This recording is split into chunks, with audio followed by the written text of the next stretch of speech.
नमस्कार, आदाब। न्यूज 5 जमशेदपुर में आपका इस्तकबाल। चंपाई सोरेन झारखंड के पूर्व मुख्यमंत्री, वर्तमान में सरायकेला सीट से झारखंड मुक्ति मोर्चा पार्टी के विधायक शनिवार से चर्चा में है। शनिवार यानी 17 अगस्त को वो कोलकाता में थे, फिर 18 अगस्त की सुबह वो कोलकाता से दिल्ली आ गए। ऐसे में सवाल उठ रहे हैं, क्या चंपाई सोरेन अपनी पार्टी में खुश नहीं है? क्या चंपाई सोरेन अपने विधायकों के साथ बीजेपी ज्वाइन करने वाले हैं? आगे बढ़ने से पहले आपको बताते चले कि चंपाई सोरेन बीजेपी ज्वाइन कर सकते हैं। इस अफवाह के पीछे एक और कारण है। दरअसल पहले चंपाई के घर और पूरे गांव में झारखंड मुक्ति मोर्चा पार्टी के झंडे लहराते थे, लेकिन अब माहौल बदल चुका है। उनके घर और गांव में पार्टी के झंडे गायब हैं और उनके घर पर भी सन्नाटा पसरा है। आपको बताते चलें कि हेमंत सोरेन के जेल जाने के बाद फरवरी के पहले हफ्ते में चंपाई सोरेन को झारखंड का मुख्यमंत्री बनाया गया था, लेकिन कुछ ही महीनों बाद हेमंत सोरेन को बेल मिल गई थी, जिसके बाद 3 जुलाई को चंपाई सोरेन को अपने पद से इस्तीफा देना पड़ा था। जिसके बाद उनका एक बयान भी सामने आया था, जिसमें चंपाई ने कहा था कि कुछ दिन पहले मुझे मुख्यमंत्री बनाया गया था और मुझे राज्य की जिम्मेदारी दी गई थी। हेमंत सोरेन के वापस आने के बाद हमारे गठबंधन ने ये फैसला लिया है कि हेमंत सोरेन ही हमारे नेता होंगे, इसलिए मैंने मुख्यमंत्री पद से इस्तीफा दे दिया है। चंपाई के साथ कई विधायकों के भी बीजेपी में शामिल होने की अटकलें हैं। बताया जाता है कि चंपाई सोरेन ने सीएम पद से इस्तीफा तो दे दिया था, लेकिन इससे पार्टी के कई नेता खफा हो गए थे, जो चाहते थे कि चंपाई सोरेन ही झारखंड के मुख्यमंत्री बने रहे। अब जब उनके बीजेपी में जाने की बातें चल रही हैं, तो झारखंड मुक्ति मोर्चा के प्रवक्ता मनोज पांडे का कहना है कि बीजेपी उन्हें लालच देने की कोशिश कर रही है। चंपाई सोरेन ने अपने सोशल मीडिया प्लेटफॉर्म एक्स के बायो से झारखंड मुक्ति मोर्चा लीडर और मंत्री, ये जो है वर्ड्स उन्हें भी हटा लिए हैं। उन्होंने अपने बायो में केवल पूर्व मुख्यमंत्री झारखंड ही लिखा है। तो झारखंड के टाइगर पूर्व मुख्यमंत्री चंपाई सोरेन 2 दिनों से चर्चा में है। कोलकाता में उनकी मुलाकात शुभेंदु अधिकारी से हुई, वहीं दिल्ली में उनकी मुलाकात कृषि मंत्री शिवराज चौहान से हुई। ऐसा मीडिया रिपोर्ट्स में दावा किया जा रहा था, लेकिन चंपाई सोरेन ने इससे पहले कहा कि वो कहीं नहीं जा रहे, जहाँ है वहीं रहेंगे। लेकिन अब एक लंबा चौड़ा पोस्ट किया है।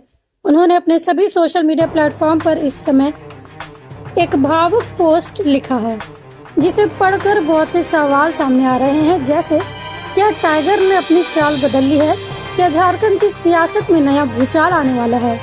इस पोस्ट से चंपाई सोरेन ने हेमंत सोरेन पर अपमान आरोप लगाए हैं, जिससे झारखंड की सियासत में चुनाव से पहले सियासी तूफान की संभावना बन गई है।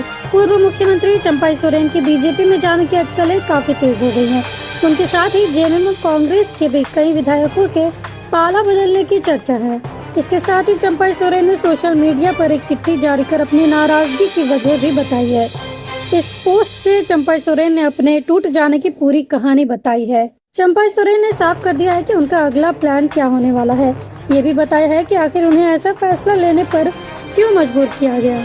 चंपाई सोरेन ने झारखंड के मुख्यमंत्री हेमंत सोरेन को भी जवाब दिया है। चंपाई सोरेन ने कहा है कि अभूतपूर्व हालात के बीच 31 जनवरी को इंडिया गठबंधन ने मुझे मुख्यमंत्री के रूप में चुना। मैंने पूरे समर्पण के साथ काम किया, लेकिन बार बार मेरा अपमान किया गया। मेरे कार्यक्रम रद्द करवा दिए गए। आखिर एक सीएम का कार्यक्रम बिना बताए रद्द करवा दिया जाए तो क्या कष्ट नहीं होगा? बैठक में मुझसे इस्तीफा मांगा गया। मेरे आत्मसम्मान को चोट पहुंची। पहली बार भीतर से टूट गया हूँ। चंपाई सोरेन ने कहा कि सफर में मेरे लिए सभी विकल्प खुले हैं। वो लिखते हैं, सत्ता का लोभ रत्ती भर भी नहीं था, लेकिन आत्मसम्मान पर लगी इस चोट को मैं किसे दिखाता? अपने द्वारा दिए गए दर्द को कहाँ जाहिर करता? जब वर्षों से पार्टी के केंद्रीय कार्यकारिणी की बैठक नहीं हो रही है और एक तरफा आदेश पारित किया जाए, तो फिर किसके पास जाकर अपनी तकलीफ बताता? यहाँ पर उन्होंने मौजूदा मुख्यमंत्री हेमंत सोरेन पर निशाना साधा।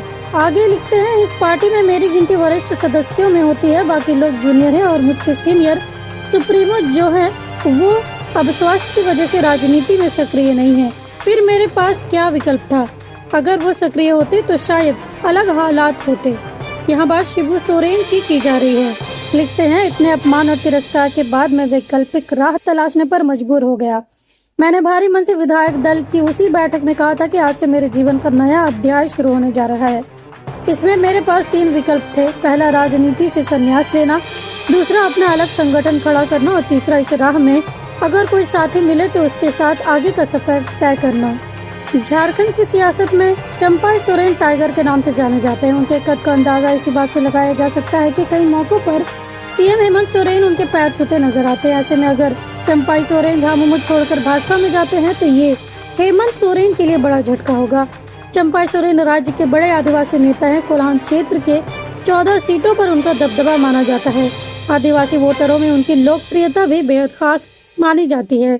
चंपाई सोरेन ने अपने सियासी करियर की शुरुआत मजदूर आंदोलन से की थी। 1990 के दशक में झारखंड को अलग राज्य का दर्जा दिलाने के लिए लंबी लड़ाई चली थी।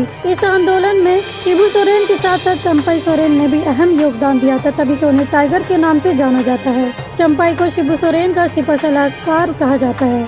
कुछ महीने पहले ही हेमंत सोरेन की भाभी सीता सोरेन बगावत कर भाजपा में शामिल हो गई थी। ऐसे में अब अगर चंपाई सोरेन झामुमो छोड़ते हैं तो पार्टी एक बड़ा चेहरा खो देगी।